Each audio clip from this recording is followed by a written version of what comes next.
Hello, this is Sierra and welcome to another video. Today we're doing another video on a new Hermitcraft story, Hermitcraft Freedom. Yeah. Basically, this is a story, continuation of my Clockwork Chronicles world. Fan-made creation from a fan to create enjoyable content for fans. The story occurs not long after Hermitcraft Genesis. It did not get in the Hermitcraft series or anything related to the hermits and what they're doing, but it's just for fun. Alright, let's get right into the video. There are captions if you want to read along, or you can just enjoy a lovely pattern while I read. We are reading chapter 1. We are reading one chapter a week. So, yeah, some of them are going to be longer, some of them are going to be shorter. It's going to be... I don't have to tell you who the perspective is, because you clearly thought in the title, ideally, or the thumbnail. Yeah, let's get to it. Chapter 1. All Grian could see was darkness. Cold, thick, heavy darkness that surrounded him like a weighted blanket. Walls that trapped him in. There was nowhere to go. Nowhere he could run. He was alone. Grian blinked, trying to make his eyes adjust to the shadows. There was no glimmer of light. Everywhere he looked was an abyss of nothingness. Cold metal bit against his wrist, pinching him every time he attempted to squirm free. This felt all too familiar. Dread trickled like ice down his back as he tried to scream. There was only silence. Even the darkness drowned out his cry. "This is where you belong," a chilly voice whispered, the sound bouncing off invisible walls, coming from nowhere, yet everywhere, all at once. "Who are you? What do you want?" Grian croaked, turning his head, trying to find the source of the sound. "Your worst nightmare," a growl filled the thick atmosphere. "There is nothing left but us." "What are you talking about?" Grian strained against the chilling restraints that pinned him down on the cold metal seat. Much like how he'd been trapped inside the Eliminator, he'd been forced to power with his own life force a year ago. He shuddered as flickering images formed in front of him. Burning villages, shadows of figures running for their lives, screaming. So much screaming. Grian closed his eyes, shaking his head. This couldn't be real. The screams only grew louder as his body began to tremble. "You did this," as the voice seemed to draw closer. Warm heat wisp past his ear. The hermit shivered. He didn't want to open his eyes, didn't want to see his face. He wanted this to be all over. "All you have to do is cooperate." "I don't know where they are."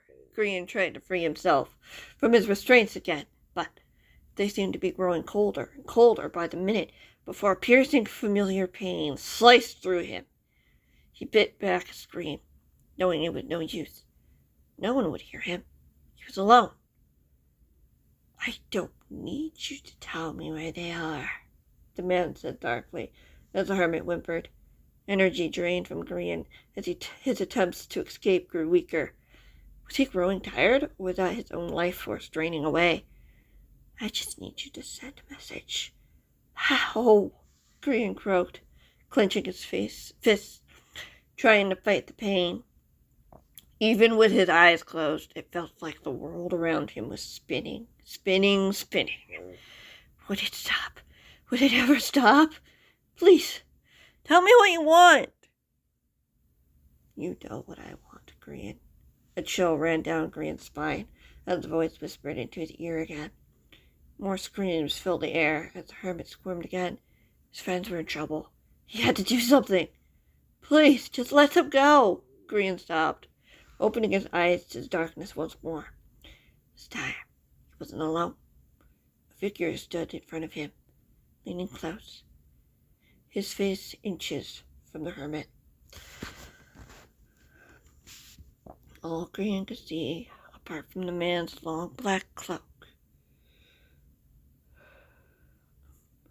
was a pair of dark, stormy, gray eyes. Eyes that belonged to a man who had tried to kill him, France, countless times before. Let them go!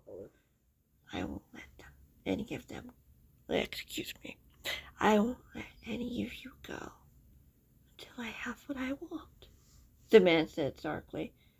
Not until I destroy you and your friends. For the pain you've caused me, you won't get away from me, or any of my allies. They'll find you, all of you, and there's nothing you can do about it. You can do to stop it. No! Grian screamed, snapping his eyes open to find himself staring up at the bare white ceiling of the sleepover room, gasping for breath, his heart hammering in his chest. Early morning flowed in from the window as he blinked away tears. You're awake! A bed nearby creaked, followed by footsteps, and a tall young man appeared, his gray eyes relieved, gentle. He was wearing a headband that could control dreams. Grian shivered at the sight of the gadget. It glowed dully of a forest green now. Nightmares? Grian nodded slowly as he sat up in bed, wrapping his arms around himself. His entire body was shaking as he tried to steady his breathing. At least you're awake now. The young man put a hand on the hermit's shoulder. Feeling any better after yesterday? Yesterday? Grian whispered, looking over at the man. Yeah, Julius stated, sitting down on a nearby chair. We sent a rescue party downstairs to rescue you and the other hermits. Some of us stayed here to prepare in case you needed it. Grian bit his bottom lip, trailing his eyes through the room. Most of the beds were unoccupied. The interns and protectors were probably still out and about, doing what they could to secure the building. Jem, Skiz, and Pearl were nowhere in sight, as a lump formed in his throat. B-Dubs, Impulse, and Scar were all lying in bed, fast asleep. The boy followed his gaze. They're fine. We wanted everyone to get some rest, but Skiz and the girls wanted to do something to help. Grian nodded. Thank you, Julius. Julius smiled sadly. I was mainly here helping Mom and making sure you guys didn't have too many nightmares. You deserve the rest. You won't stop trying, Grian whispered, lowering his head. No, you won't, Julius sighed. But I'm not going to give in that quickly. Surely he knows that. Grian managed a hint of a smirk. Thank you. That's what I'm here for. What we're all here for. No, I mean, Grian cleared his throat. Even after all that preparation and practice, Rainstone still had the upper hand. She almost won. Julius nodded. She's gone now, from what I hear. Gone. Grian met his gaze. Dead, along with Mr. A. Julius leaned back against the chair. Apparently the lapse dust was too much for them to handle. RJ? Apprehended, along with Kate's father. Oh, Grian swallowed. So that's it? No. Not by a long shot. Julius shook his head. Defectors are still at large. No doubt Mom's going to be tighter on the restrictions now. Grian smiled weakly. No doubt. A groan filled the room as Grian looked over, seeing Scar still sound asleep by the window, tossing from one side to the other. Grian spotted the second headband strapped across Scar's forehead, glowing a faint blue. Julius frowned, narrowing his eyes as he watched the hermit. Scar grew still a few moments later. Gerald knows I can help both. Gerald knows I couldn't help both of you at once, Julius said. His gray eyes returned back to Grian. I was trying to help Scar when you woke up a few minutes later. I was trapped in the eliminator. It was so dark. Grian shivered, pulling his arms from himself, putting his hands on the soft blanket. It was slowly taking everything from me. My friends? Hey, we got through it, Julius said encouragingly. He can only go so far. Don't let him get to you. He latches on to fear like a parasite. He looked away. I would know. I do too. Grian gulped. You're nothing like him. Julius chuckled. I wanted to be.